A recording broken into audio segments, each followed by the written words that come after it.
ॐ अज्ञानतिमिरन्दस्य ज्ञानाञ्जनशलाकया चक्षुरुन्मीलितं देव तस्मै श्रीगुरुवे नमः। नमो विष्णुपादाय कृष्णपृष्ठाय भूतले श्रीमते भक्तिवेदान्त स्वामी इति नामिने। नमस्ते सरस्वती देवी गौरवाणी प्रचारिणे निर्विशेष शून्यवादी पाश्चात्य देशतारिणे। जय श्री कृष्ण चैतन्य प्रभु नित्यानंद श्री अद्वैत गदाधर श्रीवासादि गौर भक्तवृंद। वाञ्छाकल्पतरुभ्यश्च कृपा सिन्धु देवच पतितानां पावनेभ्यो वैष्णवेभ्यो नमो नमः। हरे कृष्णा कृष्णा कृष्णा हरे हरे। प्रसंग यही करता हूँ और अब हम लोग थोड़ा भगवद गीता में चलते हैं, ठीक है। अब वहाँ पर उसको भी क्यों करना बहुत जरूरी है, क्योंकि हम लोग का बेस आधार तो वही है ना। क्योंकि हम लोग जो कुछ भी कर रहे हैं, जो कुछ भी दुनिया में देख रहे हैं, अगर भगवत गीता का अगर प्रिंसिपल को अगर फॉलो कर रहे हैं, जीवन रियल में ये जो इस जगत को जो दुखालय कहा गया है उसको आप सुखालय में कन्वर्ट कर सकते हैं। ये भगवत गीता का है। भगवत गीता परम पवित्र पावन करने वाला चरित्र है। कोई भी अगर इस चरित्र को अगर सुनता है तो सहज ही भगवान के प्रति इसमें अनुराग होता है। एवं कोई भी अगर नित्य इसका 1 पेज थोड़ा सा भी अगर इसका अध्ययन करता है या पाठ करता है तो एवं शास्त्रों में कहा गया है उसका जो जीवन का पूर्व जीवन में जितना पाप है एवं इस वर्तमान जीवन में जो कुछ उससे हो रहा है सारा पाप केवल भगवत, क्योंकि इस भगवत गीता में इतना पावर है, अमेजिंग पावर। मैं तो बोल रहा हूँ बार बार, ये जो गीता है स्वयं भगवान, क्योंकि इसकी महिमा जब से ज़्यादा क्यों बढ़ जाता है, क्योंकि भगवान इससे अधर। इसमें ये कृष्ण का गीत है। आप लोग गोपी गीत सुने होंगे, शायद वे भी सुने होंगे या फिर नहीं सुनेंगे, लेकिन सुनिए गोपी गीत स्वयं वो भगवान के भक्तों ने गाया है।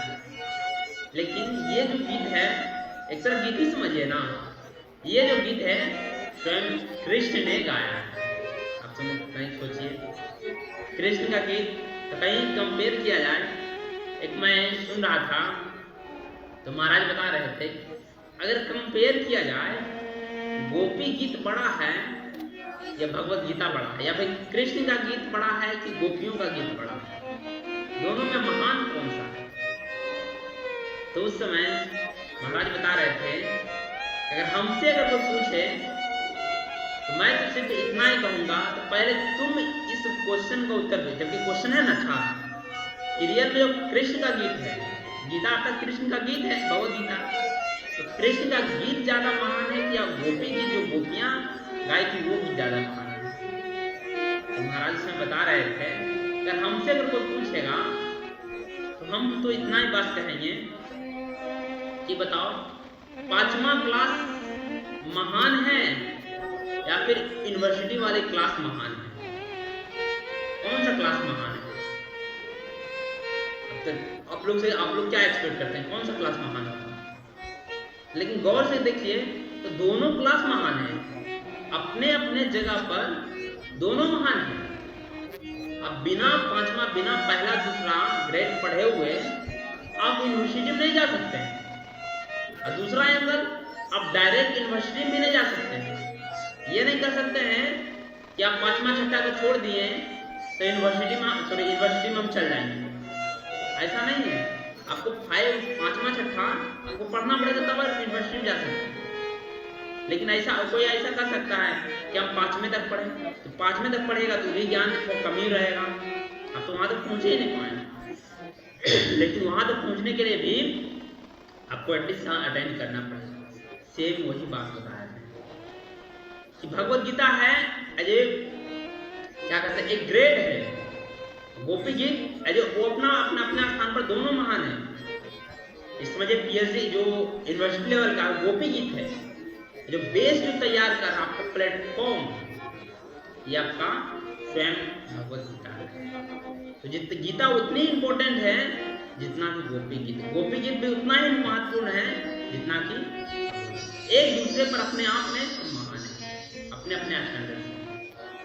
चलिए तो हम लोग थोड़ा भगवत गीता में देख लेते हैं। भगवत गीता में हम लोग देख रहे हैं किस तरह स्वयं अर्जुन को भगवान बता रहे हैं कि जो समस्या है कि अर्जुन जो है अपने बड़े जनों के, अपने गुरुजनों के प्रति कितना मोहित हो गए हैं और बार बार आग्रह कर रहे हैं कि अब मैं जो मेरे अंदर जो दुर्बलता है उससे मैं अपना कर्तव्य को चूक चुका हूँ, मेरे को सही गलत का पता ही नहीं चल पा रहा और मैं अपना सारा धैर्य खो चुका हूँ।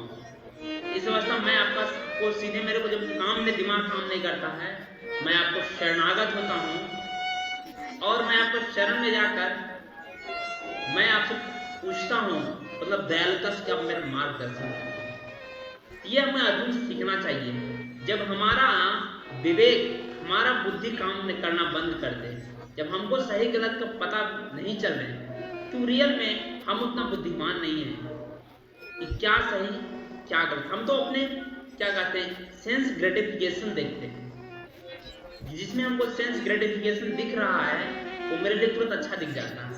और जिसमें सेंस ग्रेटिफिकेशन मतलब समझते हैं, मतलब भौतिक सुख जिसमें हम चाहते थोड़ा फायदा हो जाए, उसको थोड़ा दिख जाता है तो हम लोग चाहते हैं वो यही अच्छा है, चाहे वो हमारे लिए तो आगे चलकर हानि करे या क्या कर, उसके बारे में नहीं सोचते। हम लोग प्रेजेंट है, फ्यूचर नहीं देखते। जबकि हम हमारे गुरुजन हैं वो हमारे फ्यूचर को देख के सीधे बताते हैं। इसलिए हमको जब भी कुछ डाउट होता है ये हमें अर्जुन से सीखना चाहिए। और जब गुरु पर जाके मुंह बंद नहीं करना चाहिए, आप खुले पुस्तक के अनुसार जो भी प्रॉब्लम डायरेक्ट रखती है गुरु सारा सोल्व। आगे देखिए प्रभुपाद जी फिर बताते हैं कि आखिर भौतिक उलझनों में कौन सा व्यक्ति पड़ता है। हम लोग भौतिक उलझनों के बारे में डिस्कस कर रहे थे और उसमें बता रहे थे कि कई बार ऐसी समस्या होता है जो बिना बुलाए हुए चली जाती है, हम नहीं चाहते हैं लेकिन फिर भी हो जाता है, उससे हम लोग कैसे निपटे हैं। यहाँ बता रहे हैं कि देखिए भाई किस प्रकार जो भौतिक समस्या जो है, रियल पहले नंबर तो बता दी भौतिक चीज को जब क्या उससे अटैच रहते हैं तो हमको भौतिक समस्या आती है। क्योंकि ये भौतिक जगत को जब जैसे हम अपना मानते हैं, भौतिक जो क्रियाकलाप करते हैं या चिंतन करते हैं वो हमारा क्या है चिंतन का कारण बन जाता है, चिंतन हमारा दुख का कारण बन जाता है। तो लेकिन फिर बता रहे देखो इस जो भौतिक जगत में जो चिंता चिंतन जो सब बात करें क्रियाकलाप से कौन व्यक्ति का होता है, लेकिन इससे लेकिन एक बात सोचने वाली बात है, यहाँ जब कौन सा व्यक्ति यूज किया इसका मतलब सब व्यक्ति को नहीं होता है, कुछ ऐसा व्यक्ति है जो बचा हुआ है ना। हम लोग चले प्रयास करते हैं कौन सा व्यक्ति बचा हुआ है, कि जो बचा हुआ आखिर में हम भी उसको फॉलो करेंगे, हम भी बच जाएंगे इस प्रॉब्लम से। कितना सिंपल उपाय है ना। तो यहाँ पे प्रभुपाद जी कहते हैं कि वह जो जीवन की समस्याओं को नहीं समझता। देखिए एक लाइन में उत्तर दे दिए प्रभुपाद जी कि भौतिक उलझनों में कौन फंसता हुआ है, जो जीवन की समस्याओं को नहीं समझता। क्वेश्चन तो बहुत अच्छा है कि आप तो सही बता रहे हैं, जो जीवन के समस्याओं को रियल में नहीं समझा तो उसको जो बहुत बड़ा चीज है उसको हल्के में ले लेता है, जो कोई प्रॉब्लम ही नहीं है उसको बड़ा सा लेता है। इसका मतलब जीवन का जो रियल मूल्य है, रियल जो समस्या क्या है वो हम लोग नहीं समझते हैं। हम लोग समस्या क्या समझते हैं इस भौतिक जगत में, हम लोग क्या समझते हैं, अगर जॉब नहीं है, घर नहीं है, 4 गो गाड़ी नहीं है, बंगला नहीं है, ये बहुत बड़ी समस्या है। हम लोग सबसे बड़ी समस्या तो हम लोग को यही दिखता है, इसलिए कहते हैं जीवन को समस्या को समझा ही नहीं है। ये सब जब कोई बड़ी समस्या नहीं है, सबसे बड़ी समस्या क्या है कि हम लोग जिस पर्पस के लिए इस भौतिक जगत में आए हैं, जो भगवान से गिड़गिड़ा गिड़ा के बॉडी दिए हैं, हम रोए हैं तो भगवान कृपा करके दिए हैं, हम उसको कर्तव्य भूल गए हैं। हम यहाँ करने कुछ और आए थे, हम कर कुछ और रहे। गए थे मार्केट सब्जी लाने के लिए, पता चला कुछ और, सब चीजें उठा उठा ले चले, सब कुछ ले, सब्जी छोड़ के सब कुछ ले आए, लेकिन हम सब्जी गलती से नहीं लाए। यही हाल है, हम लोग जो करने आए हैं वो नहीं कर रहे हैं, बाकी जो सब है सब कुछ कर रहे हैं। इसलिए यहाँ पर पाजी बताते हैं, बृहदारण्य उपनिषद में कहा गया है कि व्याकुल मनुष्य का वर्णन इस प्रकार हुआ है।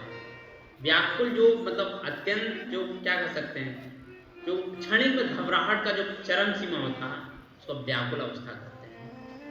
वो एकदम क्षण गर्वाय विदित अस्माल लोकस्य प्रति स्मरण कृपण से, कृपण हुआ है जो मनमानव जीवन की समस्याओं को हल नहीं कर सकता और आत्म साक्षात्कार के विषय में समझे बिना कुकर सुगर की भांति इस संसार को त्याग कर चला जाता है।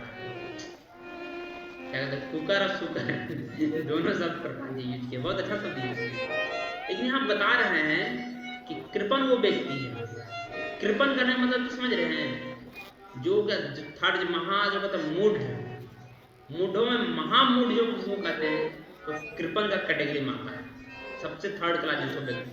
वो क्या करता है, अपने जीवन के समस्याओं से भागना चाहता है। जीवन के समस्या अगर कुछ आ रहा है उसको सोल्व नहीं करना चाहता। जैसे कोई चीज को कोई अगर बता रहे हैं कि देखो भक्ति करना अच्छा है, भक्ति करो, भगवान के धाम जाओ, जीवन का यही उद्देश्य है, तो उसको भागने के लिए 10 को बहाना बना देगा। क्या बहाना दे, अभी तो जॉब है, बिजनेस है, अभी तो काम धंधा है, फुर्सत ही नहीं मिलता उसको, मतलब भक्ति करने के अलावा बाकी सब करने के लिए सब बहुत टाइम है। लेकिन जैसे ही भक्ति करने की बारी आती है तो कहता है टाइम ही नहीं।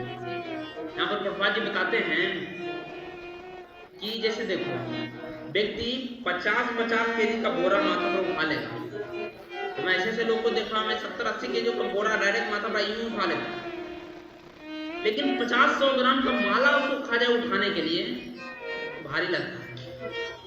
सोचिए कितनी बड़ी बात है भाई, 100 केजी का बोरा सर पर रख ला, वो वजन नहीं दिख रहा, वो हल्का लग रहा है, लेकिन उससे बड़ा 100 ग्राम का माला इतना भारी है कि बीड़बाई में उंगली जाता ही नहीं। काउंट करना तो दूर की बात है, बीड़बाई में उंगली जाता ही नहीं। ये रीजन समस्या हुआ तो वो सब व्यक्ति जो है इस सब समस्याओं को हल नहीं करता, इससे सीधे भागने का, कटने का मौका खोजते रहता है। और क्या, आत्म साक्षात्कार। आत्म साक्षात्कार का मतलब क्या समझे, हम भी एक बार क्वेश्चन किए थे कि रियल में आत्म साक्षात्कार का मतलब क्या है। तो हम लोग को स्टैंडर्ड से बताए थे महाराज जी कि तुम लोग का हर एक स्टैंडर्ड में अलग अलग इसका परिभाषा है, लेकिन तुम लोग का स्टैंडर्ड के अनुसार इतना आत्म साक्षात्कार परिभाषा समझो कि जो अपना इस गोल को समझ जाए, यहाँ आने का पर्पस को जो समझ लिया है, तो वो सीधे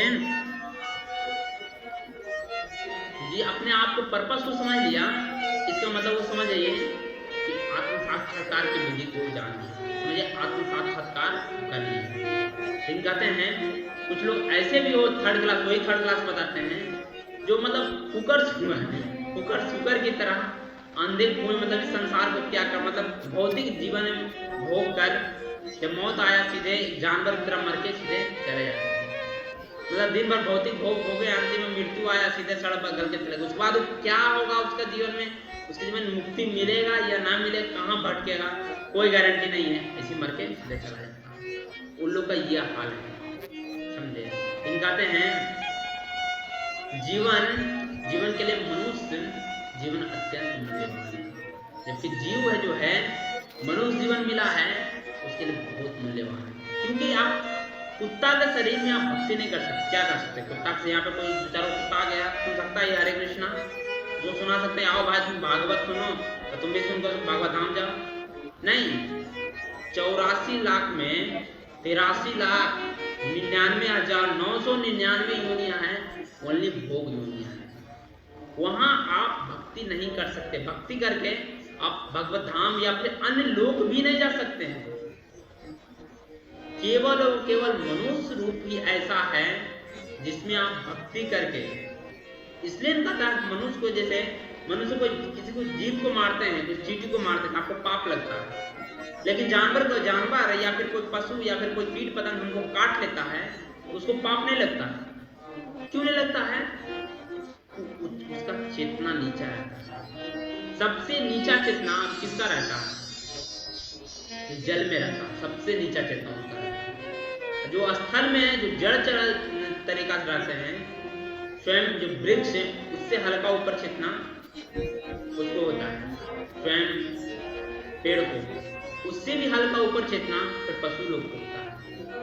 फिर उससे भी हल्का ऊपर जैसे जो ये आकाश में जो उड़ते हैं कीट पतंग को, उससे हल्का ऊपर चेतना ये पशु लोग को होता है। उससे भी हल्का ऊपर चेतना स्वयं मनुष्य लोग को।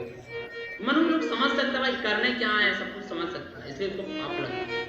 कोई जानवर अगर कोई सांप को काट ले तो मतलब वो हैप्पी नहीं हो जाएगा, वो बल्ले बल्ले मैं तो फलना मैं तो काट लिया मर गया, नहीं। और हम लोगों का कंडीशन क्या है, हल्का सा भी किसी को हर्ट करते हैं, हम लोग को मिजरी रहता है भाई कैसे सामने वाला को दुखी करते हैं, इसलिए हम लोग को बेनिफिट दिया है। लेकिन दूसरा बेनिफिट ये भी है कि हम लोग जो कोई जितना साधारण भक्ति करके भगवत धाम जा सकते हैं, अन्य कोई नहीं जा सकता। ये हम लोग को अपॉर्चुनिटी है।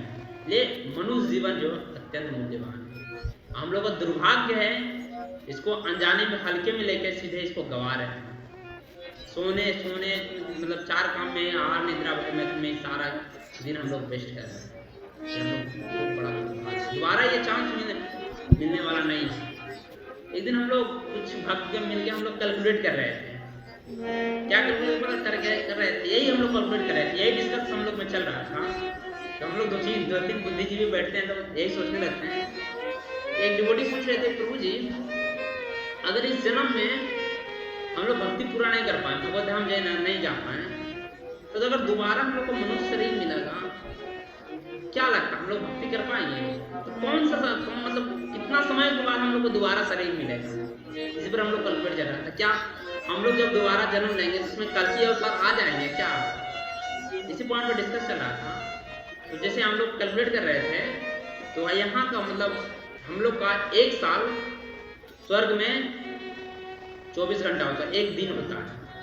हम लोग सोच रहे थे यार प्रभु जी इतना पुण्य कर रहे हैं तो एटलीस्ट स्वर्ग तो मिल ही जाएगा। स्वर्ग में आयु होता है 1000 से 10,000 लगभग आयु होता है। उसी जब कैलकुलेट कर करके हम लोग देख रहे थे कि यहाँ का स्वयं 1 दिन वहाँ का 1 साल होता है, तो कैलकुलेट 365 गुना 10,000 सीधे कर दीजिए। कैलकुलेट करते करते हम लोग पहुँच रहे थे करीब 3 लाख शायद 67 या 73 हजार हम लोग पहुँच रहे थे, 67 हजार या 73 हजार तक पहुँच रहे थे। 3 लाख वर्ष 73 हजार तक हम लोग पहुँच रहे थे। तो यहाँ से मतलब हम लोग को पता चल रहा था कि अगर हम लोग मान लीजिए ऐसे इस तरह कैलकुलेट कर रहे थे कि अगर हम स्वर्ग में 10,000 साल रहे, क्योंकि देखिए कैलकुलेशन अलग अलग चल रहा है। यहाँ का स्वर्ग में 24 घंटा बिताएं, यहाँ का 1 साल बीत जाएगा। अगर हम स्वर्ग में 10,000 साल अगर बिता देते हैं, इतना अगर कोई पुण्य किए तो 10,000 अगर साल बिता देते हैं, तो हम लोग डायरेक्ट कहाँ पे पहुँच जाएंगे?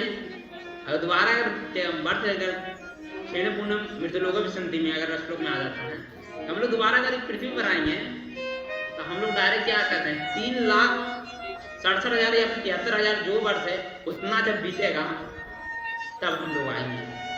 इससे इसका मतलब प्रूफ हो रहा है 3 लाख, जबकि पूरा कलयुग का आयु है 4,32,000, हम लोग 3 लाख मान लीजिए 67 या 73 रख लीजिए, उतना पहुंचेंगे। जिससे मतलब लग रहा है भाई कलयुग कितना चरम सीमा पर रहेगा।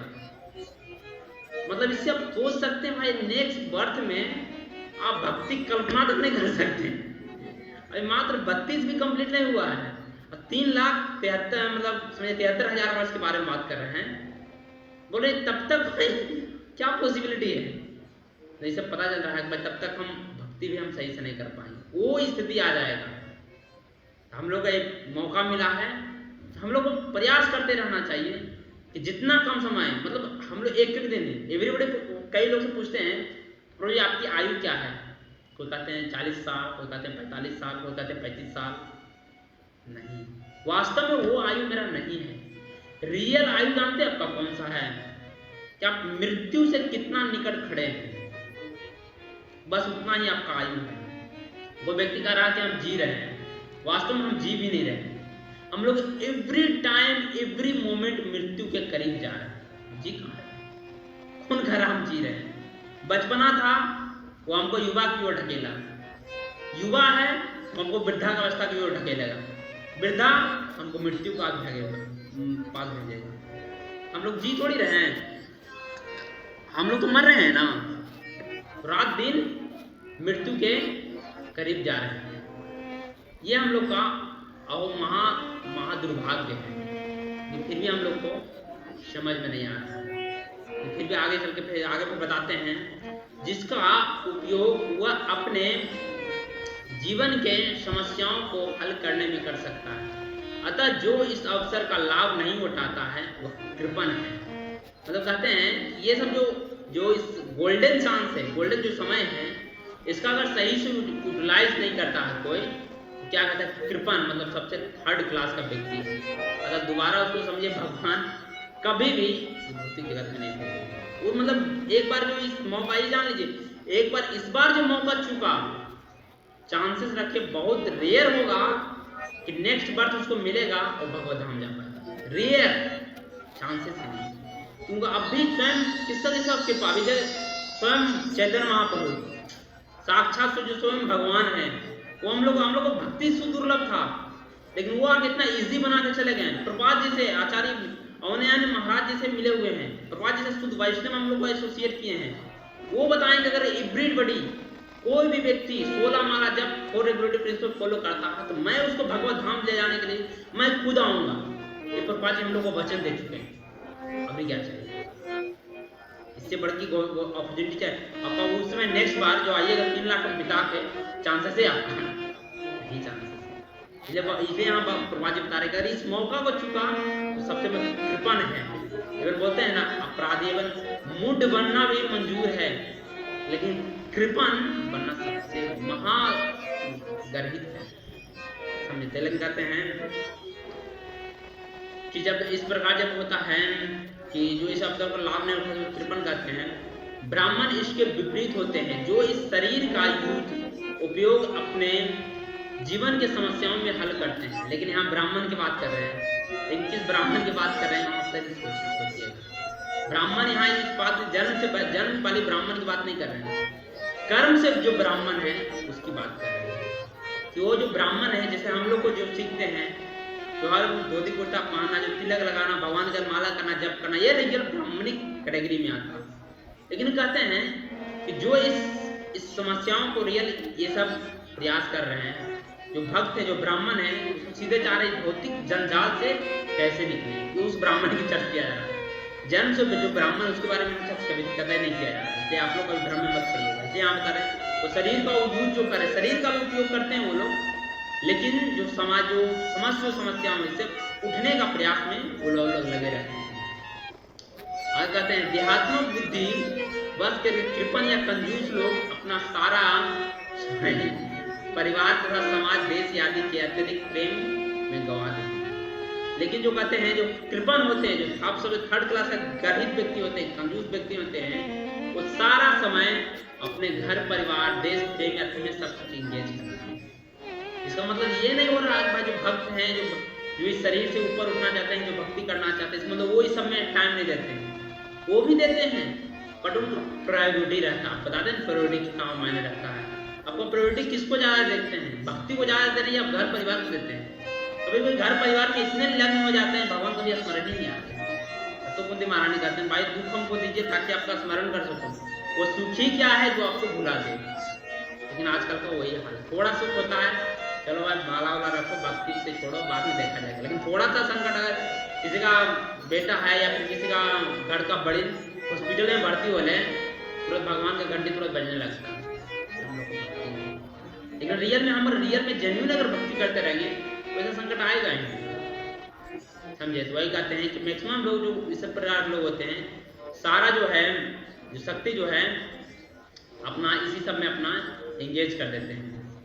लेकिन फिर भी आगे फिर बताते हैं, लेकिन फिर भी मनुष्य जो है प्राय जो है क्या कहते हैं चर्म रोग के आधार पर अपने पारिवारिक जीवन अर्थात पत्नी बच्चों परिवार में आसक्त रहते हैं।